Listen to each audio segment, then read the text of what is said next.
Hi నమస్తే welcome to మనం TV. ఏదైతే ప్రముఖ నిర్మాత కేపీ చౌదరి అయితే గోవాలో అయితే ఆత్మహత్య చేసుకోవడం జరిగింది. ఈ వార్త ప్రస్తుతం సంచలనంగా మారింది. కేపీ చౌదరి 'ఖాబాలి' అనే తెలుగు వెర్షన్‌కు తమిళ్ సినిమాకు తెలుగు వెర్షన్ అయితే నిర్మాణ సారథ్యం వహించారు.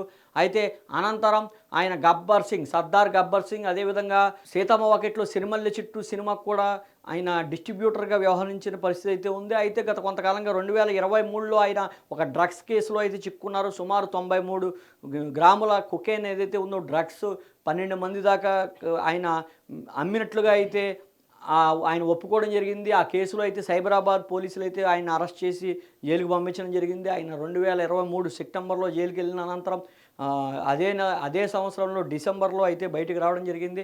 అయితే ఈ క్రమంలో ఆయన కొంత అనారోగ్యంగా ఉంది, మానసికంగా ఒత్తిడి ఉంది, అదేవిధంగా ఆర్థికంగా కూడా బాగా చితికిపోయారు. ఆయన 'ఖాబాలి' సినిమా ఏదైతే ఉందో అది తెలుగులో అట్టర్ ఫ్లాప్ అవ్వడంతో ఆయన కొంత ఆర్థికంగా కూడా చితికిపోయిన పరిస్థితి. అయితే తరువాత ఒక డిస్ట్రిబ్యూటర్ ఏదైతే 'సర్దార్ గబ్బర్ సింగ్‌కి' డిస్ట్రిబ్యూటర్‌గా తీసుకున్నారో, అదేవిధంగా 'సీతమ్మ వాకిట్లో సిరిమల్లె చెట్టుకు' కూడా డిస్ట్రిబ్యూటర్‌గా కూడా ఆయన వ్యవహరించిన పరిస్థితి అయితే ఉంది. అయినప్పటికీ కూడా 'సీతమ్మ వాకిట్లో సిరిమల్లె చెట్టు' ఏదో మాదిరి హిట్ టాక్ అయితే సంతరించుకున్న క్రమంలో కూడా ఆయన ఆర్థికంగా అయితే బయటికి రాని పరిస్థితి అయితే ఉంది.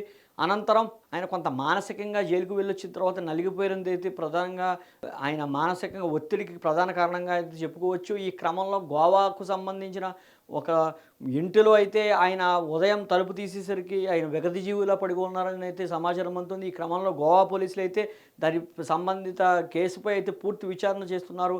కారణాలు ఇతరితర కారణాలు ఏమైనా ఉన్నాయా అనేది వారు దర్యాప్తులో తేలనుంది. అయితే ఈ క్రమంలో 'ఖాబాలి' సినిమా కూడా నిర్మాణ సారథ్యం వహించిన కేపీ చౌదరి అయితే పూర్తిగా ఆర్థికంగా చితికిపోయారని అయితే మనకి తెలుస్తోంది.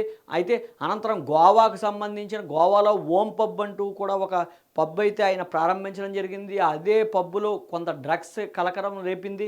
ఆ క్రమంలోనే ఆయన అరెస్ట్ అవ్వడం, ఆ జైలు నుంచి బయటికి రావడం, మానసికంగా బాగా కుంగిపోయారు.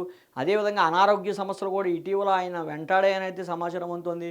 ఈ క్రమంలో అయితే ఆయన ఆత్మహత్యకు పాల్పడడం అయితే జరిగింది. అయితే దీనికి సంబంధించిన కేసుకు సంబంధించిందైతే గోవా పోలీసులు అయితే ప్రస్తుతం విచారణ అయితే జరుపుతున్నారు. తొందరలోనే దర్యాప్తులో తేలాల్సింది.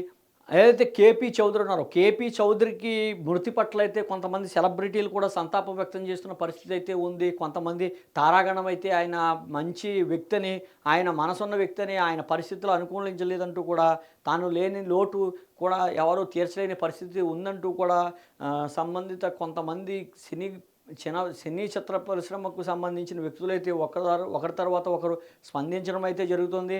అయితే ఏది ఏమైనప్పటికీ తెలుగు దర్శకుడు కొన్ని అనివార్య కారణాల వల్ల కేసుల్లో ఇరుక్కోవడం, అదేవిధంగా ఈ రకమైన ఆత్మహత్యకు పాల్పడడం అనేది బాధాకరంగా పలువురు భావిస్తున్న పరిస్థితి అయితే ఉంది.